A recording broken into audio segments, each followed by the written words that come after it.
I think the question in the community was how good was that pole lap? The question being, well, Checo was only 3/10 down the road, and was that the car or was that Max Well, three Verstappen? tenths is a massive amount on a This is circuit the like that. yeah, Massive 90 amount. second exactly, Peter. Yeah. This is my point. And I think I've always been an eye test guy, and when I'm watching that and I can see Max's wheel encroach, the shadow encroach upon the barrier, that tells me that this dude he's not leaving any tenths on the table, and Yeah. I think that's No, remarkable. I And think you're absolutely right. And of course, it's one thing for a reflexy reactive driver not to leave any tenths on the table, but then hit the wall or make a mistake and then have to back away and basically drive under what is then potentially the limit. It's quite another when a driver like Max, who's not a reactive reflexy driver, he's a manipulative driver, getting the car to do what he wants to do in a very gentle, supple way.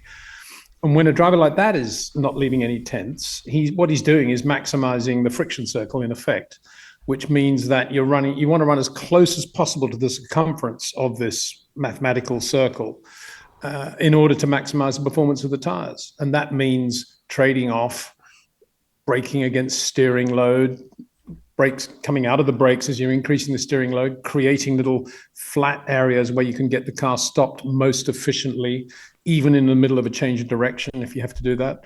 And that's what Max is so good at doing. Everything is fingertippy. Everything is very, very supple. And there are no sharp edges to anything that Max Verstappen does. So when people say, oh, well, did he leave it all on the table there? Because we're not seeing on opposite lock flicking up a bit of debris as he's leaving a corner. They're missing the point. They're missing the point of what he's done to get to the exit. And it's all about footwork and handwork. And that's what you see with Max. Well, you don't see it, actually. TV doesn't capture it very well. You can get the odd angle shot where you can see Max is creating these little areas into turn 22. There was Anthony Davidson did a pretty good analysis of that, I think, and that was exactly how Max was driving throughout the lap. And it's very similar in a way to turn 1 to turn 2 in Montreal, when you're coming out of that left-hander and then you've got to get hard on the brakes for the right-hand hairpin, and the car's got load on it. But you'll find a Max, not only Max, but specifically Max in this conversation, will be creating just with the steering. He'll just be creating a little area where he can just get the car right, where he's going to hit the brakes. And that's what it's all about. It's feeling those areas and those moments. no, I love that. It's really, I think it's fascinating for once to kind of see Max's skill, that like just the differences between him as versus a Charles Leclerc, right? Charles Leclerc asking much more of the car in the Yeah, I braking mean, zone and in fairness to Charles, I thought he was superb into whatever that corner is, the long left-hander, the bank one. He was really good through the first chicane. I saw Charles driving right there, but I don't think the Ferrari has anything like the same grip level for the downforce that they need to run in order to be competitive on the straight, if you see what I mean.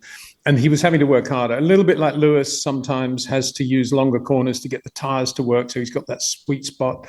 It's difficult to compare lap for lap, Max in a Red Bull, Charles in a Ferrari, Lewis in a Mercedes, because they're all having to do different things to get the car to work. I think the only one who's got a car that's basically reacting to whatever he wants to do is Max.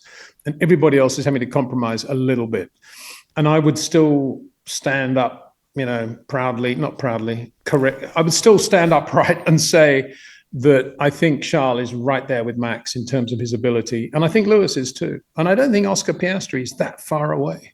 they're all thereabouts. Those are the top guys I think you just mentioned. They're finally on Max, Peter. And again, something that you've said in previous convos that we've had is that Max gains most of his time by getting on the short corners, tight lines, whatever, and then gets on the throttle 90% of the time materially quicker than the rest of them by virtue of these tight lines that he's taking. And again, well, yeah, kind of. I mean, when he's applying the power, he's doing so in a way that the car can take it. He's not doing it with load on the car, trying to find the moment when he can sort of get the back end to work, even if he's got a bit of correction. He's very patient mid corner when he's doing his rotation, which is usually quite slow minimum speed compared with Perez, compared with Carlos Sainz. Quite low minimum speed, patient, rotate the car because he's got his advantage already going into the corner. And then he just straightens the car, and just accelerates in true Fangio tradition. And when people used to say to Fangio, wow, you just hit the same thing, the size of a coin on the exit of the corner for 5 laps in a row. How do you do it?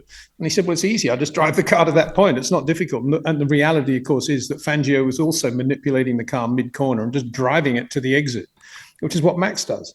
Makes it look absurdly simple, actually, when you're watching him, both in the car and from outside. But the art is in the moment that he chooses to do that rotation, which is, for want of a better word, the moment of least possible downside. Because there's always a downside in a corner. It's the moment you got to turn the wheel, if you like. And Max and it's different every corner, every lap. Everything's changing. The tires, the brakes, the fuel level, the oil, the surface of the road, the ambient, everything's changing. Where you've hit the brakes, how you come out of the brakes, nothing is the same.